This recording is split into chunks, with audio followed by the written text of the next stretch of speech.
Hey everybody, name's Eric, and this is my first video. I put it on YouTube. I've watched and listened to a lot of prophetic dreams that people say that God has given them in regards to the president, and the majority of them are negative things. You know, he's the Antichrist. He's going to be our last president because he's going to put us in a war that's going to destroy us, and all sorts of negative things. Well, I decided to put my dream of the president, and I'm not saying that it is from God. I'm not saying that it's a prophecy. You know, I'm not putting those type of stamps on my dream, because the truth is I don't know, and I don't want to be like a lot of people prophesying. This is to say how it really is. You know, they're just having dreams or making up things, and you know, just trying to be a part of what everybody else is doing, I guess. So to protect myself from being a hypocrite, or someone that will lie and say God gave him something, I'm just gonna say that this was just a dream that I had, and I don't know why I had it. But I do believe that I kind of got some understanding of the dream. So this was after he won his first term. It's like maybe 2 or 3 years in it. And in the natural, I used to be in the Air Force, and I was a low-ranking member in the Air Force. But in the dream, I was stationed in Washington, D.C. And I was coming home one day from work, and I had an old wooden bike, and that was my transportation. And it was a warm, sunny day. And I was in my blue uniform, and I was just, you know, on my way home on my bike, and I decided to go, I guess, through one of the parks, you know, one of the national parks, I guess, or where they, you know, where you go and you can visit all, like the Martin Luther King statue, Abraham Lincoln, that general area, you know, Tomb of the Unknown Soldiers and things of that nature. So all of a sudden, there became a lot of ruckus. And the ruckus was a lot of media and a lot of people, and they were all running to this site on like this open field, you know, this open lawn. And I remember thinking to myself, like, man, what's going on? And then as time went on, you know, more and more people and more cameras and more media was there. And then I realized that it was the president, and he was coming to give a speech. And I remember thinking to myself, like, wow, you know, the president of the United States, you know, maybe I'll just, you know, stand afar off and just listen to him. Maybe I can get a glimpse of him and whoever else may be with him, you know. So next thing I know, maybe 100 yards, maybe not even 100 yards, maybe 50 yards away, was the president and his entourage, and being crowded by media and just onlookers.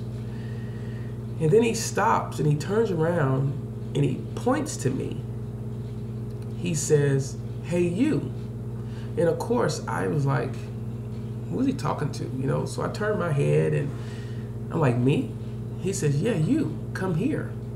And I'm like, in my mind, I'm thinking, why does he want to see me? And I got this old, silly, stupid wooden bike, and my uniform's not pressed. You know, I look a mess, you know. But I obeyed and I came. And he said, "You come with me." And then the next thing I know, I became like a armor bearer.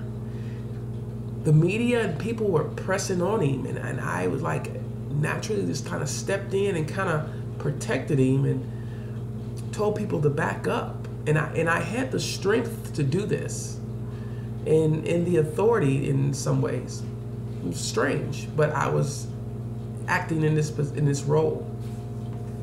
And then next thing I know, some of my personal leadership and other leadership they were jealous of me, and they didn't verbally say anything, but I could read their thoughts. And their thoughts was, who does he think he is? We are colonels and generals and politicians, and he's nothing but a little airman. Who does he think he is? And I remember looking at them, and then one of them said, "Hey, Airman Long, you better make sure you get back to the office when you're done with the president." And the president heard this, and he turned around and he said, "Hey, you render him the same respect that you would render me." So this guy, he snapped to attention, and he spoke to me in a in a more respectful manner, and told me, like, when I'm done doing whatever I'm doing with the president, to please come back to the office. And I said, okay. And it was a good feeling, but it was strange because I could read their thoughts. And that was the dream. And so, I woke up, and sometimes I remember dreams, sometimes I don't. But I remember this dream, obviously. And I remember thinking to myself, like, well, what was that all about? Does that have any meaning, And so a couple of weeks went by, maybe not weeks, a couple of days. And I kind of got something. And again, I'm not saying it's from God. I'm not saying that I have a spirit or I have given the gift of prophecy, but this is just kind of me thinking in a human, rational way. I kind of thought that me acting as his armor bearer and protecting him from people that were pressing up on him in a negative manner, in the natural, was for me to be praying for my president, for our president. And that's just what I got out of it. So I did that. So, I'm not saying that all you hundreds of thousands of people that have all these prophecy, dramatic dreams about the president being this, that, and the other, I'm not saying you're false. I'm not saying it's not from God, because I don't know. But I'm just saying that, make sure you know what you know, and make sure you know that it's from God and it's not, because putting God's stamp of approval on things that he may have nothing to do with can destroy and cause a lot of issues. Thanks for listening to my video. I'm open to any response or comments. All right, peace.